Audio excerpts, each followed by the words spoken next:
And his school, for a period, was undefeated in the Gong Sao. In the ring, I'll tell you a quick story. They went to Taiwan. This was told to me by many of the old school guys that went there. One of them, his name is Coconut. He's on Facebook as well. His nickname is Coconut because one time he came, he had a haircut that looked like a coconut, so that name stuck. But Coconut was one of the good fighters of those times. Coconut is the guy that brought Akern to Sigungs, because Akern was doing Muay Thai before, was doing Thai boxing. Coconut sparred with him, smashed him. Akern was like, "What is this?" He said, "It's Wing Chun, come." And that's how he brought him to Choi Chun Tin school, right? So he said, Coconut, they went to Taiwan and they were just cleaning up everyone, right? They were just smashing everyone. And then I think it was like a Sanda. It was like so the rules were, I guess, like a Sanda rules, right? Not MMA. There was no BJJ or wrestling or anything like that, but there was throws and punches and kicks. And anyway, on the last day when it was going to be the finals, the wife of the prime minister or whatever, some political party, invited Sigung students for Yamcha. And they went there, they went to Yamcha, and she held them for so long, right? And just talking, and they can't just leave, you know. And then they were late for the finals, and they were disqualified. Yeah, so you know, so they were very good. They were very good. And I asked them, these guys, who was the hardest styles to go against? Back then, again, like there was no MMA, there was no BJJ, so it would have been interesting to see how they would deal with that stuff. But they would say Muay Thai, because they said you elbow them in the head and they just keep coming. They were just so tough, the Thais that they fought. They would say, and I said, who were the easiest? And then they would say all the other Wing Chuns, you know, the other Wing Chuns, not Wing Chun Long school, because the Sigung and Wing Chun were very close. They wouldn't fight, but he said the other Wing Chuns, he said they would just come, you know, with their sort of rigid, and then they would just one punch and they were down. There was, you know, so they were sort of in floating in the air. So this is another thing there on the online school in here. We try to, you know, and again, why I do sparring and BJJ and stuff, even though it comes with injuries and problems, because I've got to do that yang part, not just because I spent 10 years plus with Sigung. 9 years with Sigung, and after that, just doing the yin part, just standing, relaxing, not doing anything, not doing a push-up, not doing any of that, and realizing that, no, it's not about that. It's got to be both sides. Because Sigung was, I mean, he would swim 3 hours a day, you know, because I'm very close with some of the old school guys that grew up with Sigung, even before when Sigung had a farm, before he met Sipo. So these guys like Choi Chi and that, they were there when Sigung met his wife. These guys were with him and they were like boys, you know, and so I speak to them. I spent hours and hours speaking to these guys. How was he like? What was his attitude like? What did he do? You know, tell me stories. And so like, you know, and there's a lot of Sigung stories from himself where, for example, for the pole form, he would go to, like I said before, go to new territories and get very long iron sort of rods, pole, like really heavy, and do the pole form with them. Or he'd fill up a bag, like cement bags, filled with just debris, with rocks, big rocks, bricks and stuff. And he said it would be like 50 kilos, it would be very, very heavy, 50 kilos, not 50 pounds. I said pounds or kilos? He reckons it was 50 kilos. And he'd pick them up, and he said he'd have to hold them by the side because the bag was so full that he couldn't just hang it by the side. But he'd fill them up there, and then he'd start doing, you know, the knife stepping, so that with his center start to move, figure out how he can use the center of mass. Of course, he wouldn't be able to do like stuff like this, right? But he was able to lift it and try to move it around. He would do the human flag, where he would hang in his 30s. You know, he said, oh, I saw people doing it. I knew I could do it, and I tried it. I just, you know, held onto the pole and, you know, parallel to the human flag. So he was very active. This is something that the punches, the kicks, the challenge fights. People see Choi Chun Tin style, not just about standing and relaxing. Yes, that's the engine, but then you got to learn how to do it all. Otherwise, you won't be able to have, like someone like Ada. I've got so much respect for her. She's a good friend of mine. If she doesn't, and she won't, she says she won't, and she's not very young anymore to be able to do all the physical stuff. If she doesn't challenge, if she's not able to retain what she can do in Silam Tao and the real fast Chisa, let alone, you know, punching the bag, doing combos, if she doesn't do all that stuff that Choi Chun Tin was doing, then that state doesn't get challenged. Therefore, it won't grow. It won't get refined. Do you know what I mean? That's a very, very important. That's something that I'm trying to really spread to people. And we should be able to, if CSC Wing Chun is really that good, okay, we should be able to, like what Tony, does the same as, or what Mark did as a bouncer, you should be able to fight with it. You should be able to go, right, you're a boxer, you're like what you did, okay, let's have a spar. You should be able to do pump out 20 pull-ups. You should be able to do 50 push-ups. It's all inclusive, right? Otherwise, there is something missing from it. And that's very important, I think, not to, forget that. Yeah. Sorry, I'm blabbing on. I'm loving your blabbing. I'm loving it.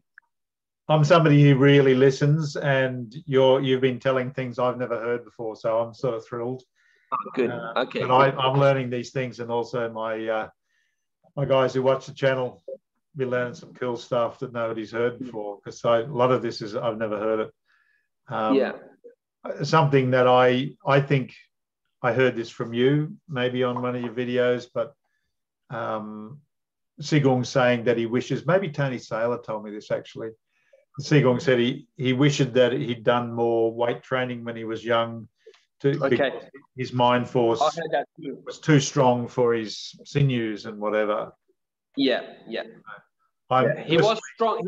He wished he was bigger. He wished he had more mass. Right. So he tried to put on muscle mass, but it's just I just wish he was in the wrong generation. Like, I wish the information that's out there now, he could go on a diet. I could put him on a diet for him to gain weight, right? It's just he didn't know. Like, because I asked him everything. I'm like, hey, what did you eat in your youth? Like, when you got moved out, what were you eating? It's like, it's normal.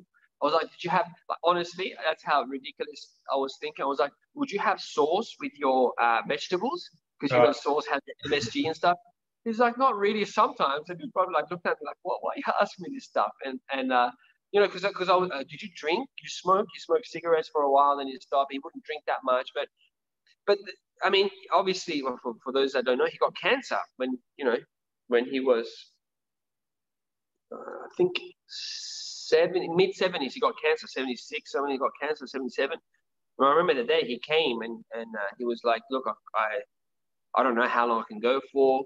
And I've got cancer in my liver and kidneys, and they've given me 6 months, but I don't feel anything, and let's just continue for as long as I can. Let's act like nothing's happened and continue, And then shortly after that, about a few months after that, he made an announcement which sort of shocked everyone.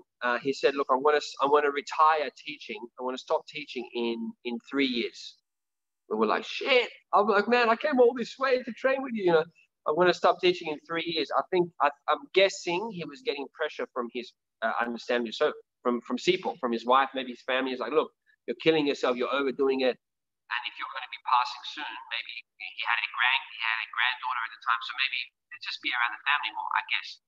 So for whatever the reason was, he said in 3 years. But the good thing that came out of that, he said, all right, we've got 6 forms. What I'm going to do is in 6 months, and he'd never done that before in his 64 years of teaching. So it was such a blessing for us. In 6-month blocks, I'm going to be passing on every form, movement by movement, idea by idea, level by level. We'll start with Silam Tower and work our way up through the dummy and the weapons. So no one got that before, not Jim Bong, I mean, Ma was getting a little bit of the pole, but to get movement by movement, it was just not taught like that, because it was taught like the Yip Man style of, oh, you got to learn the dummy? All right, hey, I've shown you before, you teach him, you teach him even Silam Tower. I just wanted, sorry, super interested. Something weird happened with your sound then? Looks like it's come back. Your voice became... Is that better? Yeah, that's good. Your voice became very low and tinny, like it was sort of like it walked away. That's okay. Fine. I think I was getting it. That's the problem with doing it on the phone. I got a call just now from my wife, so that might have I just hung up on her. So hopefully she doesn't call back. Yeah, keep going. This is something I'm really interested in, because I know you probably know. I've sort of said it many times. I haven't had one Sifu all the way, I had a series of people, whoever I could find. I was lucky to find really top quality people, but still, I had to just seek out everything I could find. It wasn't easy. Yeah, I think Kung Fu in general was taught like that. Like Sigung didn't learn the 3 empty hands form from Yip Man. He just learned it by watching Leung Sheng and Lok Yu, because he was just sitting watching them. Yip Man's like January 1st, 1951. He's like, okay, he did the whole red packet thing, officially became a student. Yip Man's like, okay, let me teach you Silang Tao. Actually, I know how to do it. I've been watching. Okay, show me. And he showed him. He's like, oh, that's good. Yeah, just keep doing that. And then Cham Kyu was the same. Biu was the same. He said only Mok Jong and the weapons was he taught directly from Yip Man. The rest is just, so we can understand why there's so many differences in all the forms of all Yip Man students. Because it was just an open season for, hey, I'll teach you. Hey, no, you're doing talent wrong. It's got to be done like that. It was just, Yip Man wasn't teaching. And Siegel in some ways was teaching like that. We'd get people that start bringing boxing gloves, like new students, and start punching his bag. And I'll be like, why the F is he allowing this person to do this? And people were like, no, that's a Siegel style. You can do whatever you want. You can go on day one, pick up the pole and start swinging it around, and he'll probably stand there and laugh at you and not tell you to stop, you know? So it was like that. So that's why it was so special that he's never done that before. And he said, I'm going to teach everything, spend 6 months per form. And it was like, okay, Silam Tao, let's all do it together. So he would stand in front of the class and we'll do it with him. And then it's okay, you guys continue. And then he'll every movement. And, you know, we're lucky because we got it all on video. And then, you know, and then it obviously he didn't retire. You know, 3 years became 7 years and then he passed away. And then he continued. So the pole was longer than 6 months. The pole, it took about a year, over a year. The knife is the one that we did the least of, you know, because it was very advanced, but we still spent 6 months. It still went through movement by movement. But the great thing about that was there's no sort of, is it this or is it that? Oh, he once said this. We got the sort of the finale updated, whatever was in his mind. Like I've got a Silam Tao compilation of Choshintin on the YouTube channel, right? And it's like from 1991 all the way up. You know, I think it was Graham's video from 1991. That was the first video, all the way up to the last recorded Silam Tao he did was at my school, where he was really frail and, you know, about a year before he passed. And you can see somewhere in the middle, I think the one he's doing it at Susanna's school, he changes Bong Sao, the way he's done Bong Sao. If you have a look at it, that compilation, in the beginning, he was doing more, and it's both correct. They're more rounded aspects, sort of like a round one like this. And in the middle, like 20 years after that, he started to change it more a piercing aspect of Bong Sao. Bong Sao obviously has a round quality and a piercing quality, but he started to focus, and the way he was testing it changed. So the way he would test Bong Sao to Tan Sao before is like in Chi Sao. He would put a Fok Sao on top and you do that, you know. The way he started to test it when we arrived, he would put a Bong Sao underneath your Bong Sao, and the game was you have to crush the person's Bong Sao. You have to fully crush their structure, you know. And people that came, like old school students, are like, oh, he never taught us that way before. So what I'm saying is, idea was changing and improving all the way towards the end. So we were very lucky to be able to go through and document. Like if I was sick one day, I would still go in, even though I couldn't move during that period, and I would just sit in the corner, like I'll be feverish, and I'll just sit in the corner just so I can watch, just to make sure I don't miss anything that day, because there was new info given, you know. And yeah, so that's why when I say there was a blueprint left behind, his teaching changed. Like there is all of that. I'm not just saying it as a marketing or advertising thing and say, it's convenient that for me to say that because I was here and I've got it. And it's not about that. There really was, you know, he really did have that thing. But yeah, on the subject of what we were talking about before, the yin and yang part, one time this guy Regan, he's moved back to Queensland now. Yeah. He said, should I do Cham Q or Bilge or something like that? And Siegel looked at him very sternly and said, I've never asked any of you not to practice all the other stuff. you know. And on the same subject, one time you can ask, Horace, his son, they were in the elevator going down to eat, because it was in the same building where we trained. First, when I arrived, we were training in his living room. A couple of years later, they got the 10th floor, which is currently, the school is still there, but it was in the same building. So middle of the training session, 8 p.m., he would go down for an hour, take a break, have dinner, come back up. He said one time we were in an elevator going down, and my dad was sort of like speaking out loud. He's like, why is everyone just standing? Why is everyone just standing? Because he never asked us to do. And some people in his books, they say, oh, yeah, actually, I think actually Horace says my dad said stand. He never said that. We made that shit up. Us Westerners thought that, okay, it's all about the spine, so we better just stand here until we better not move, don't disturb that until. But Siegel never actually stood there. Siegel would just do Silam Tao.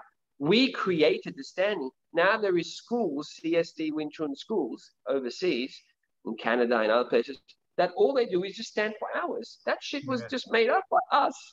And then people came and they saw us doing it and thought, oh, that's what Choice Tin's teaching.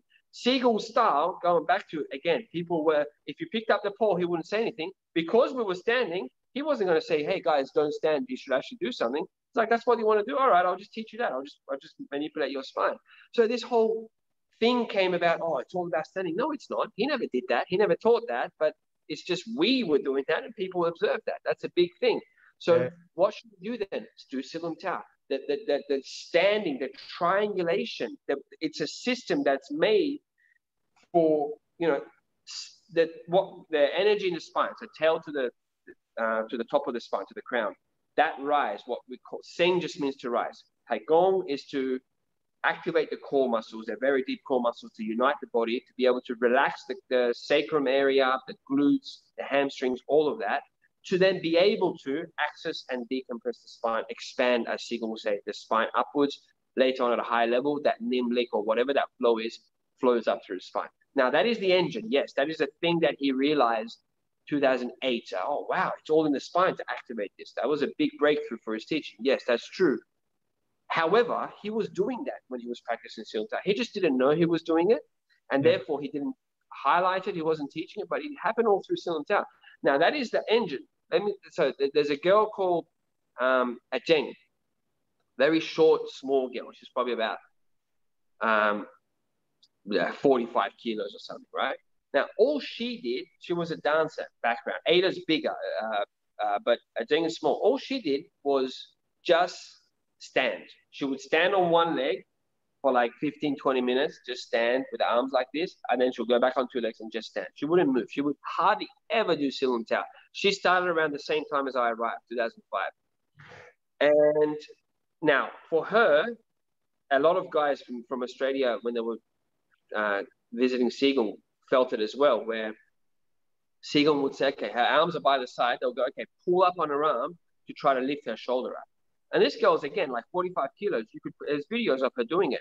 You could pull up a big, man pulling up. And for me, I never pulled up as hard as I could to try to show her up. But if I'm being honest, I applied at least 25, 30 kilos of pressure. Like if it was picking up a dumbbell, it would be like a 25 kilo dumbbell. And her shoulder wouldn't budge. And she's just standing there, relaxed. And usually Sigung would be looking at her in the eyes and keeping the state or talking to her to keep it on. And so what I'm saying is the spine, the engine part, the sort of trademark CSD engine was on very clearly in her, and it could be tested in that way. Extremely relaxed, posture's perfect. Now, the same person puts up a Tan Sao, just a Tan Sao, let alone Chi Sao. You push on a Chan Sao, she would lose the balance. So she was not able to, just because you can do that, doesn't mean you can even put it out into the shapes, let alone be able to transfer your mass in Chamkyu. Like that's just step one of the 20 known steps that Siegel left behind, right? And that people miss that part. So why wasn't she? So the whole standing in the right way, the triangulation, all that is a must to be able to, like, that's why Ada was hardly ever standing. She was always doing Silam Tao. That's why Ada was able to do all the stuff she could do. Now Ada is Ajeng's teacher, right? Even though they were both could do the spine stuff similarly, but Ada Yeah. could do Y because he was more active, you know. So anyway, yeah, these are very, yeah. I'm trying to, you know, and I do say this if I have a platform, I do, because I think maybe a lot of people don't know this, and because you know as much as you're taught, and someone says, look, see, and people of course maybe paraphrase, Choshunshin said you have to stand for 2 years or whatever, they might be saying that. So hopefully someone, if they've heard that, they will hear this and they go, oh, okay, and make them think twice about maybe why is it that I've been standing for 8 years or 10 years, but I still can't punch very hard. What is it? Why is it happening? You know, so it's interesting, you know, to get back to my art analogy, which is always a good way to just pick something up.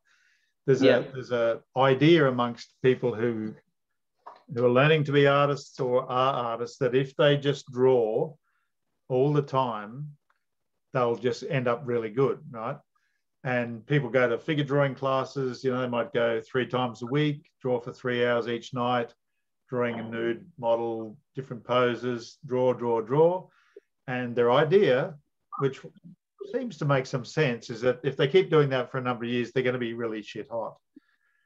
However, I noticed when I did my master's degree in art, I was looking at the work of all the young people who were doing honours. You know, they'd done 4 years at the art school. They'd done heaps of drawing. They're always drawing. And I thought, what is it about them? They all look the same to me. And I was looking. And then I realised they look just like my beginners that I used to teach in Sydney. You know, people who would just come in knowing nothing, who would just draw. And it used to surprise me. I'd think, wow, you know, that looks all right. Like, beginners could do something, you know, a nude person sitting there, they just, you know, there's a leg, there's an arm, there's a head. It look all right. You know, unless you're like me and you've got a really good eye. Like, you know, things are going wrong. But it sort of looked all right. And the average person, if you came in off the street, have a look at this. Oh, that's a real artist, isn't it? That's really good. That's where I realized that just doing it over and over and over for years won't necessarily take you very far. It's all those things, all those principles, and of course it's the same with Wing Chun. Just doing the form, it's not going to necessarily switch on all those things. You've got to have some guidance as to what you're trying to feel, what, like you're saying, singing the spine, linking the spine. And you've seen that video of Peter Wong setting me up at a conference and he ends up pushing. I haven't, no. You should see it. It's typical of me. I sort of waffle on about it, but it's one of the guys filmed me, and I asked Peter something. I don't know, just something about standing, and he said, "Oh, come out." And this other guy was translating, his friend of mine, and he was saying he was coming up my spine. He's just going, you know. He's saying, you don't want to stand. You don't want to stand. And I looked at my friend who was translating, and he goes, oh, he means don't worry about your legs, you know, just relax your legs. Right. And he says, just feel, you know, sing, feel the connection, feel it up your spine. So I'm doing everything he's saying. And, you know, this is when I've been training for years and was feeling I was getting somewhere in the art, but I didn't know what was going to come, right? And he's going, that's it, yeah. And he gets to my neck and he's going, yeah. And he, you know, he decides that I've filled up my neck sufficiently. And I'm just thinking, wow, this feels good. You know, I felt that sort of really light and I felt the expansion. And then he comes around and he pushes on my chest. And I thought, oh, I didn't really feel that. And then he leans in and pushes on me. And then I didn't feel it. And then he leaned right down. He sort of gets his body and just goes like that. And nobody could withstand it. He's not a big man, but I'm standing straight up. He just leans right in. Leaning on an angle, I'm like going, what the heck's going on? Because I can just feel him touching me, but I can't feel anything coming in. Yeah. I actually felt like a big tree that was just slightly wobbling in the wind as he leaned in. It was like, oh God, that's amazing. Like, and I think he put somewhat of his state into me as he was doing. Or just helped you activate, helped you just, you know, and to not get mystical about this. Look, even the Nimlek, Sigung sent us in his DVD. Some people call it chi, some people call it whatever, different names. I call it Nimlek because I feel like it makes the listener understand better, because mind force, the force generated by intention, right? But again, talking to him, he's like, I don't know what it is. I don't know if it's chi. I don't know any. Actually, I can just feel that there's something, and I can do these things with it, but I don't even know what it is, right? Mm-hmm. So he was very scientific in you know. But in terms of the human body, the potential of not just the mind but the body, there's a lot that we don't know. There's more that they're finding out a lot about fascia now. You know, a lot of stuff they're finding out continuously, which is great. But he, you know, one time I asked him, you know, you've heard about the mothers that lift the car when the babies, when the kid's under it, a mother lifts the car so the kid can get out. I actually seen a video of a helicopter that had crashed in the river. The guy, his mate was under the helicopter, and the guy and he wasn't a big guy, just lifted the helicopter and sort of threw it so his mate could come out. And really? In the same, there was a National Geographic, I believe, I saw it on TV. It was in the same show. There was three things. There was a mother lifting a car where her son was changing a tire, and it was like a Cadillac. It was a heavy car, and he basically was right on the car. The jack just sort of fell, so he's sort of up to the collarbone was in between the tire and the thing, and he was screaming. And the mother just held it for like 15 minutes until the paramedics came. So just kept it off him, but not enough for him to get out. But she just kept, and then after, and she was, you know, so if the guy was changing the tire, he would have been at least in his 20s, and the mum would have been in her 50s, right? Yeah. And the third one was a rock climber where a massive rock that weighed a ton fell on him, and he pushed it off his own body and sort of threw it down. So these were the three things. But the helicopter one was caught on camera, and I saw that. So I said, you know, so are we, you know, you've seen that. Sigungs like, yes, with what we're doing, we're tapping into that same potential, but it's not just like with that mum. If you say, look, here's $1 million in this bag, lift the car and you get it, she probably won't be able to do it. But at that time, because the son was there, and their theory in the show, I don't remember exactly. I wish I tried to Google it to try to find it. I couldn't find it. But the theory in that show, the scientists were saying it's adrenaline. Adrenaline can when it's released, it can do something to your muscles or whatever. But Sigungs' belief was that no, the human body has that potential. And then he told me, and I sort of like a smartass, I said, so does that mean you can lift the car? You know, like.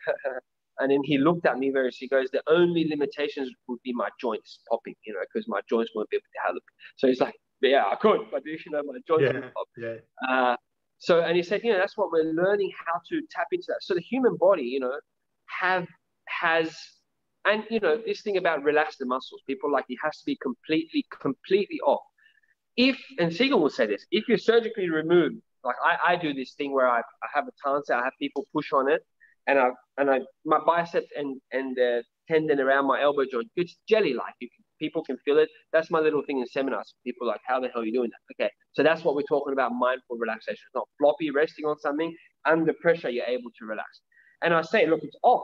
People are like, yeah, it's completely off. It's not completely off, but it tangibly goes jelly-like. But if I remove this muscle, I can't even lift my arm up. Of course, you require the muscles, but Siegung's explanation was, the difference is like, if you, instead of actually using that local muscle, the muscles are needed, the condition changes, but the muscles are needed in the way that if I tie a string to this, rather than lifting the bottle up with the muscles become like a string, and with the string tied to this, I lift the string to lift this up, right? So the string itself has activity in there, but isn't the actual power source that's lifting this. There is another power source. And then we'll say, well, what's the other power source? To say, I don't know.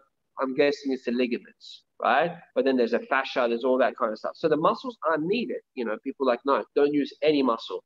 That's the intention you give yourself. Don't use zero force. Like what you said, you felt nothing when he was leaning on you. You felt nothing, right? So the feeling should be in training to use zero muscle, zero effort. But of course, things are working efficiently. So I believe that And you could see with Sigungs' posture, you could see the way he would move. It was like a 6-year-old that's got zero muscular postural imbalances, right? But different to a 6-year-old because everything's like super precise. Everything's so. What I believe it is it's like a baby. A baby, and Peter Wong talks about this to his students. It's like, look, a baby can be on a back or on his back and just keep kicking the legs out for like 10 minutes. As an adult, you and I try to do that now. After a minute, with our hip flexors, everything, we won't be able to walk the next day, right? But a baby can do that, or you can grab with one, they can grab you with a couple of fingers and you lift their whole body up and they hang there laughing, smiling. So when things are in harmony, when the human body is in harmony muscularly and fascia and joints posturally, that itself, without Nim Lek or whatever, that itself is extremely powerful. And perhaps Peter Wong, because he's got a bone setting, actually he was teaching me and some other guys bone setting for a while, for a period when he's stuck in Macau now. He can't travel because he lives in Macau. I haven't seen him for 2 years since COVID. He was just probably setting things up, so your musculoskeletal system was much more balanced and harmonized than it was before. Hence, you were able to take so much force, right? So people hearing it like, oh man, you guys like airy fairy. No, and that's another thing. What I try to do is like we're different to the other in that saying getting energy from the heavens and all that. Nothing wrong with explaining it like that. There we go. Someone else called. Nothing wrong with explaining it like that if that sort of floats your boat. But Sigung style was very much to explain it. If you watch his DVD, he brings out the hula hoop. Explain it more with physics, and that really makes people thinkers like you and I go, oh, okay, that makes sense. And that's, in fact, speaking of Peter Wong, Peter's a master under another Yip Man student from Macau, right? He was training in Macau for like 30 years or something. He saw Sigung's DVD, watched through the whole thing in one sitting, and he told me the story. He said, I thought if this man could actually do what he's talking about, because what he's talking about makes perfect sense. If he can do what he's talking about, I've just wasted 30 years of my life. Yeah. So he came and met right then and there. He paid for 12 months up front. No one does that because Sigung you pay monthly. And then he dropped everything, emptied his cup, and then started learning from the beginning. That was around the same time I moved there. And yeah, by the time Sigung, passed away, within the 10 years, he was one of the top guys. Like the stuff that Ada could do 2 months later, me and Peter could do, Yeah. So, like Seb as well, So yeah, that's another thing that I've got a lot of respect for Peter because he was able to empty his cup because he found something better and he was able to drop all. Yeah. What a humble thing to do. And that's, he wanted the truth, didn't he? He didn't, okay, sure, I have to walk away from 30 years, but that's okay because I've just found what I've been looking for. Yeah. That's led me to this. Yeah. Funny story with him. I had lunch with him. Remember, I sort of saw you across the room. It was like a love story. We went, snappy movies, but you sort of recognized me from my videos. I guess I must have started at the 83rd birthday party in Sydney. Yeah. A few years ago now, and it was a great time. But I had lunch with Peter and Albert Chong and his wife, and we had, I'm terrible at picking the brains of awesome people. So if I get to meet an awesome person like yourself, I want to go, what do you think about this? What can you tell me about that? Yeah. And weirdly, Peter speaks fluent Japanese and I speak it a little bit. Oh, nice. And his English is, not super good. And we were not as good as the Japanese. Yeah. Yeah. So we were like, I was speaking Japanese to him and picking his brains. And he showed me a lot of Japanese words. There's a Japanese word that he said was pretty much the same word as Nim Dao, and it means mindfulness. It means a state of mind, but it's also translated as a different state of mind. And I was asking him and Albert, tell me what Siu Nim Dao really means. And Peter said, Nim is this, it's a different state of mind. it's a feeling mind. It's the mind that we use for feelings. And then Albert said, yeah, Sil means just don't think too much. He says, tell your students, stop thinking too much. And me being Bruce Lee fan, I immediately thought, don't think. Feel. Yeah. You know, and I went, well, that's it. That makes sense. And the feeling, this is a theory. I don't know if you've heard this, but it's my theory that babies and animals live in the subconscious. And I've always been interested why a monkey's so strong. You know, why can monkeys, why are they 10 times stronger when really their sinews and bones and muscles are not that much different to us? Yeah.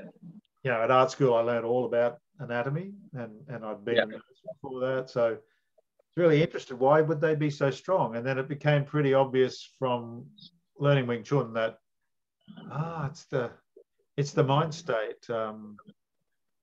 That, you know, when somebody's lifting the car off their son, she's not in that mind. That's what we can't get past. Normally, if you say, go and lift it now, you just, I can't lift it. Whereas your beloved's there, you just go, stuff you thing, stuff you helicopter, stuff you, you know, boom, exactly. Stuff you trainer who locks me into this cage, the monkey just goes. People see somebody do that, you know. Kill your trainer if your left hand, I can't do it. I'm trying, but you know. I agree. I completely agree. There's other people like Marty Anderson. I know he's very big on that. Again, like going back to the animalistic or like the baby way of moving. Peter Wong says that. I'm a big believer of that as well. Absolutely, and he makes sense. I mean, Bruce Lee used to say that. I actually experienced it within my training, which is really a blessing looking back at it in hindsight, because it's made me a much better teacher. But there was one time, right? I was standing there. I remember I was in mainland China with my girlfriend at the time's house, and I had nothing to do. It was Chinese New Year, so I was we're at home, so I was just standing there, and I was doing a lot of one leg Silum Tao, standing on one leg, and just in a room looking very far out and not thinking too much, just doing it. I was there for about a month or 3 weeks. I came back and I was standing in front of the room at Sigung's place, in front of the mirror, and I could hear Sigung is like, you know, he was trying to visit. Sigung's got a very deep voice, right? So him and Ada were at the back, and he was trying to whisper.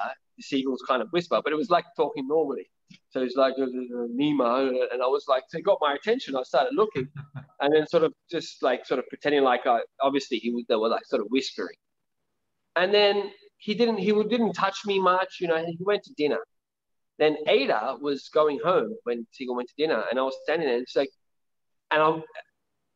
in hindsight, it was a good thing that happened. But like a little bit after that, I was like, why did you tell me? Because Ada said, Sigung told me not to tell you, but he said that he was telling me, look at the way Nima's standing. And he said, the way that you're doing, if you continue doing like this, you won't have to do the eye looking or the chi thing. You'll just be able to get it very soon. Wow. So imagine that. Like, imagine I'd invested my whole life, moved here, and I just wanted it so badly. And this message was just told me, like, Sigung that's what we were talking about. And I was like, and then I remember I was about to go to Australia a couple of weeks after. So during that couple of weeks, Sigung's like, it was quite cool, because like I'll be doing it, and Sigung's like to Ada, come, and in English, guide him without touching me. So he'll be sort of resisting my hooks or whatever, and he'll be like, Ada's like, relax your tailbone, and and Sigung's like, yeah, you know. So it was like, man, this is happening. I'm getting this, you know. And then I was like, I'm going to Australia. I was going to Australia for like, 4 or 5 weeks. And I made the commitment to myself. All I'm going to do is just do like 4 or 5 hours a day, keep up the momentum. When I come back, it'll be like, yeah, that's it. You've got it. And then, so it was just, I was so excited, so happy. And I worked so hard in Australia. I came back.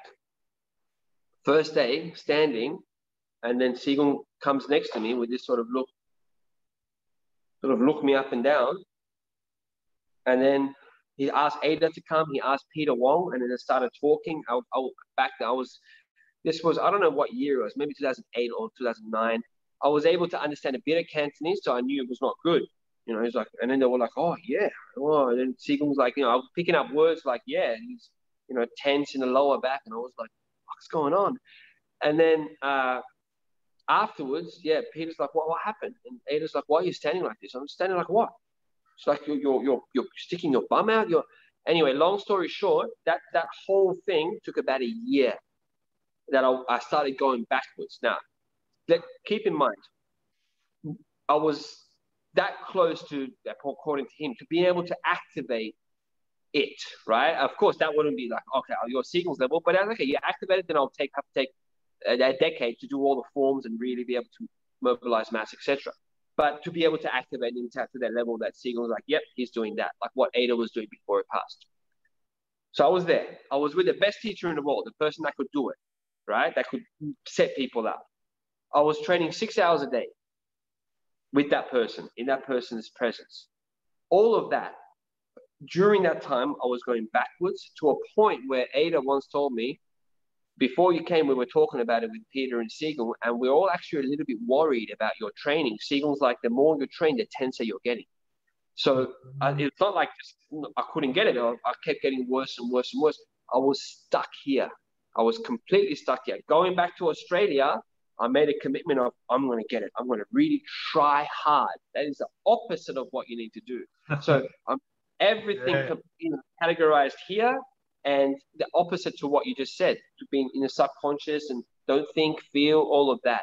So for about a year, I experienced that, and slowly it started to bounce back up. And honestly, 2 years after it had happened, when I was able to then receive stuff, Siegel's like, yeah, his standing still not as good as 2-3 years down the track. His standing still not as good as what it was in that period, you know? And then during that period, I was going backwards. I was asking Siegel, so like because it was my lower back, it's the way I was standing, and I was like, so with Taigong, is it? And he was sort of just listening to me. You know, I was asking the translator in English, and then he sort of listened to the translator and looked at me in the eyes and said, "You already know how to do Taigong. Don't ask questions. Don't ask any more questions about it." You know. So he was very stern and shutting me down, like trying to just make me realize, Matt, you're just thinking too much. Stop trying so hard, you know? So absolutely, man. That's why, absolutely, it's subconscious. So it's like what you said. It's not like if you just stand there, even if you have the best teacher right there next to you, you have the blueprint, doesn't mean that if you try too hard, you're going to get it. Yeah. Well, you know, think of Yoda. Yeah. You know what he says? Try, there is no try. There you go. It's yeah. Absolutely. There's so much truth to that, right? On so many levels. And it's so frustrating because, thanks for telling us that story. You know, you're a very honest guy. And that's the thing.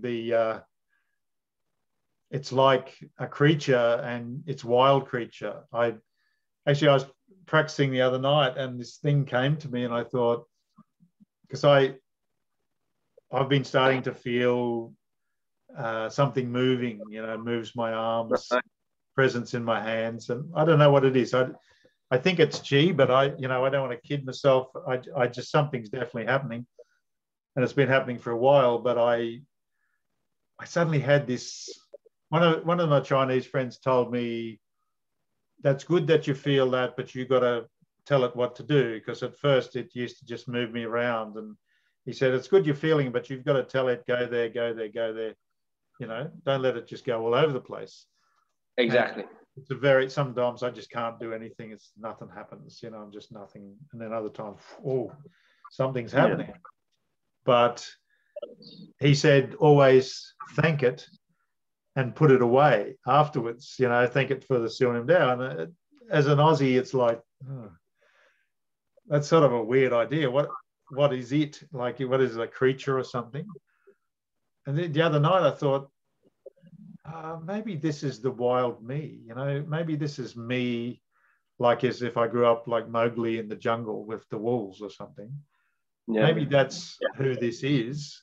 It's the wild me, and the human, tamed, civilized, educated me is there going, I must do this, must do that. And this other me, wild thing, it's like it poops on the floor. It just runs around naked. It's not civilized, but it's super powerful. It's amazing. Yeah, and also I like that where he said like just thank it and leave it. I like that because it's the opposite to what I did when I went to Australia. I'm going to get it. I'm going to, it's the Yeah, you're opposite of that. Like determined. you just sort of there's a sort of another story that could be very helpful for the viewers. I tell my students all the time. One time it happened to Ada. It didn't last for that long, but it happened for like a week with Ada, where she was coming in and she wasn't responding to Sigungs teaching. She was going through, I guess, I don't know what was happening, but she wasn't responding to Sigung the way that she was, the week before. And by that time I could speak. This was, in the later years I could understand exactly what they're saying, and I sort of went there, stood next to them and started listening. And Ada's like, I was shopping all day today. Is it because I was walking a lot? And he was like, no, you're just thinking too much. You're just thinking. And this was years after what happened to me, So, and with the looking thing, if you're thinking too much, it's like, no, I can't, you're not letting me in, So it was a real thing of don't think too much. Right? So, and then that's the thing. If someone tells you not to think, if I say don't think about a pink elephant, right? So if someone tells you don't think too much while he's looking in your eyes, you're like, shit, I'm thinking. No, think. Oh no, you're thinking. And it starts to spiral, right? Yeah. So then she starts panicking and freaking out, and Siegel's like, just come in. And this thing stuck with me. Really, it's really helpful, and I sometimes remind myself. He goes, come in, and you intend to relax. If you can relax, great. If you can't relax, great. That was the exact phrase. If you can do it, hold. If you can't, hold. That's it. Right. So there's complete non-attachment to the result. You're only in the doing. You're only in the process. And without thinking, because me in Australia, okay, I got the process. He's ticked it. He's like, Nima's nearly there. So I'm like, okay, all I got to do is get the process. So when I come back, I'm going to have it. It's like trying to, the analogy I use is like if someone hasn't tasted salt, right? They've never tasted salt, but they read all the books about it. You've tasted it. You tell me. I'm like, is it like pepper? Is it like, and then I go and try to create what I think salt is in my factory. There's no way I can create salt until I taste it. So this non-attachment to this, not being goal oriented, but it's all, the journey is the reward. That kind of process thing, and that was really good, man. And it stuck with me. And till this day, I get days where I stand. People are like, oh yeah, Nima must be really good, man. I'm not that good. I'm really not. The good thing about me is I've got so much experience in this last final 10 years of Sigungs thing, and it's my life. I teach it, I try to verbalize it, but I'm actually, if you talk about where Sigung was, I'm like, if 15%, if I'm being generous, 20% of where he was, and who knows, maybe like when I'm 20 years down the track, I might start going backwards, I might get injured, who knows, right? So I've let go of the thing of being as good as Sigung. I'm me, and I try to be the best that I can be. But the main thing is, for me, till this day, I still get some days where I'll stand, man, after 10 minutes, I start getting sore knees. Isn't it that after my level, going through the training with my experience, I should be able to decompress my joints? No, I get bloody sore knees, a beginner's mistake, a beginner's problem. I still get it some days. Some other days, I stand like you said. I stand there and it just feels like, man, I can stand for hours. So then my old way of thinking before this experience, before the experience is, okay, something's wrong. Shit, something's wrong. You must be thinking something wrong, which is true. Okay, figure out what I'm doing wrong and fix it. Whereas now I just let go. I'm like, okay, sore knees. I'm just going to do some kicking. I want to practice my leg raises today because that's not going to, make me tight. And I just do that, and I might do a bit of chamkyu, or I might just go, okay, that's done. I might do some breathing pranayama, and then just go about my day. And then I come back. Sure enough, I come back and I do Silam Dao when I'm teaching, and I'm like, oh, it's not sore anymore. And there's this non-attachment to it, and it doesn't feel like a chore anymore. For my style, because I'm a Virgo, my wife says you're a perfectionist with everything, so I get this hecticness. If I want to achieve something, I just like, and I've changed a lot, but I guess I'm maturing. But like with my students here, if you talk to them, they're like, man, Nima was like a dictator before with as a teacher. He wasn't a very good teacher because people are like, man, I don't have time because we've got to teach. I'm like, well, just sleep less. Why are you sleeping so much? You just make time, because that's how I was, right? But not now. I'm like, no, that's not the way to teach. That's not the, that's the heckiness that I had. But it's good to now, my son's got the same thing. It's good to channel it systematically in the right way, but the letting go aspect is it. Like what Bruce Lee says, you know, there's a video of Bruce Lee teaching someone. He's like, no, you're thinking too much. You're trying to control the movement. Just kick, just do it. You know, just do it. And then sure enough, because the person was missing the target, sure enough, that kick hits the target perfectly. He says, you see, you don't have to think, you know. So it really is like that. And it's so many sports and so many things. People are just do it, just let go, you know. So it's interesting, man. It's such a philosophical thing, this practice that can be that you know, can really use it for business, for life, for everything. That the things that if someone really grasps the essence of this practice, many other practices as well, but this one, I mean, we know from experience, you can adapt it and sort of use it in life. Really good life lessons in this. Yeah, what a beautiful message, and so well put. That's yeah. That was great, man. Thank you. That was really great. Pleasure, man. Yeah. So we've been at it 2 hours. I might cut this in 2. I think. I know people really are going to love listening to you. And I hope so. Yeah, but thanks for sharing your heart. You know, thanks for being so absolutely open. It was really my pleasure, man. Thanks for having me on. Thank you for having me on. And so, I mean, this stuff again, I live for this stuff. I know you asked me a few times. I've just been so busy. That's why when my day opened up today, I'm like, yeah, let's just do it.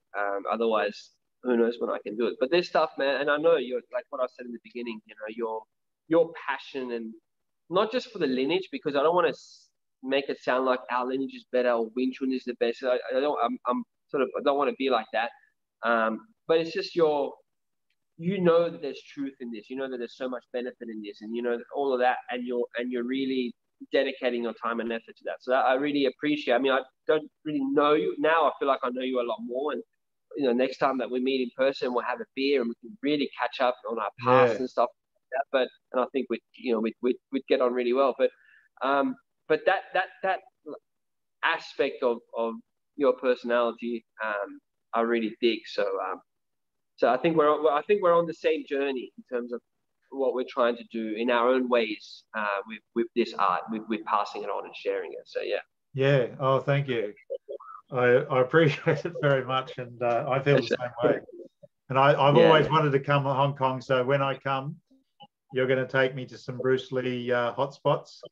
Definitely. Definitely. Because I want to see Yip Man, and I'd love to see where Sigung is and pay my respects. But as a Bruce Lee tragic, I'd be so stoked if you could take me to some of the places so I could pay respects to my first master. Yeah. Sifu Long. Yeah. Okay, mate. And please say sorry to your wife for me. She'll be right. Spoiling the phone calls. Will do. She'll be right. I say that now, but who knows what's going to happen when I call her. The only human being I'm scared of in this world is my wife. Actually, I just want to tell you one little story, very short. But my wife, like a lot of girls, we've been together 24 years. And I've been trying to teach her Wing Chun, you know, all those years. Please, darling, come on, please let me teach you. Please. That's your thing, right? Yeah. One day, we're lying side by side Saturday morning, birds are tweeting. She goes like this. She puts her hand over me, puts her arm over my chest. And I'm like, I start to get up and it's like, whoa. And it felt like she's sitting on me. Yeah. I said, how the hell are you doing that? That's like really good Wing Chun. Yeah. She goes, I listen. Nice. Says, I listen. Nice. Oh, mind blown. You know, she's just like, I'm just doing nothing. I'm not changing the state. I'm just, you know. Nice. Like, wow, that's the essence. So good. Yeah, nice. Yeah. That's it. She turns around and says, I don't need to train, darling. I've already got it. Yeah, she got it. She's a woman. Yeah. Exactly. Yeah. All right, mate. Nice. Well, it's been a buzz, and I'll look forward to seeing you again. But I'll put links to whatever, really. I absolutely want to promote your course, and Thank you. Maybe if you could just send me some links that you think are the best ones, if people want to do your course, which I think they should. I'm thinking I better do it too. Yeah, sure. Like I'm sure it'd be full of great things I could gain a lot from. Yeah. I'm quite proud of it. I think it's it is something I haven't worked on the last 6 months because I've been so busy, but I just got to finish the weapons now. I'm up to just filming the weapons. I just finished the dummy, so hoping in about a year it'll be done. So yeah, but it's good. Yeah, it's a good program. Yeah. Cool, man. All right. Ciao. All right, man. See you later. All right. Take care, man. Bye.